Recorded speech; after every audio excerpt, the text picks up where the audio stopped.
انا اليوسفي عبد الوافي متقاعد في الجيش. دوزت 28 عام ديال الصحراء، كلها صحراء. 24 سنه ديال الزواج. خرجت تقاعد في 2014 فاش جيت التقاعد لقيت المراه تبدلات عليا المعامله اللي كنت كتعاملني، ما بقاش كتعاملني بداك المعامله. ما جيت قالت لي انا غنخرج نخدم في واحد الجمعيه ديال الحلوه نتعلم الحلوه. قلت لها سير تعلم ماشي مشكل، بحالك بحال العيالات. بقات خدامه، انا جالس في الدار مع الوليدات داخل خارج، طلع هكا مع العشيه، مره تجي مع السبعه، مره تجي مع العشره، مازال ما سالينا عندنا الخدمه. واحد النهار المهم قالوا لي الناس بلا المراه راه كتخونك مع واحد مول الحوت كيبيع الحوت في الحدادين في صفرو. هي هذيك وليت كنتبع. واحد النهار المهم هذا حتى كنلقاها كتسنى النيت بالصاك ديال الحمام. لو كان زربت غير تعطلت غير واحد شويه غنشدهم.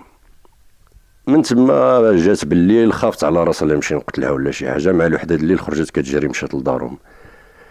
تبعتها انا حتى دخلت لباب الدار ديالهم. من تما بدا الصراعات انا وياها في المحاكم.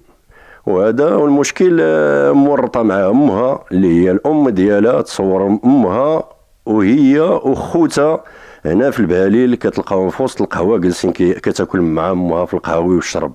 وهذا الموسخ ديال مول الحوت هذا كيهزها ويهز البنيته الصغيره ديالي ويدوروا في الطوموبيلات في صفرو. لا رجال الامن ولا الناس كلهم كيعتقدوا بالله راه مزوج بها. كدير البنيته على جنبها ويتموا غاديين اليد في اليد في وسط الشارع. ما يزيد العلاقه ديالهم فوق 4 سنين ولا 5 سنين وما متعارفين. ومازال الى يومنا هذا دابا راه في العده، ومازال الى يومنا هذا كتلاقى معها، وصفرو كامل كيعرف العلاقه ديالو معها. ومع ذلك فاش شافت راسها تزيرات رفعت الطلاق. انا ما بغيتش نطلق.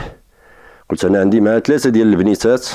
هذه الام ديالها اللي محمد 2 ديال البنات ديالها. تصور اختها الصغيره لقيتها مع الراجل في الشارع. فاش هضرت مع امها قالت لي ماشي شغلك فيها.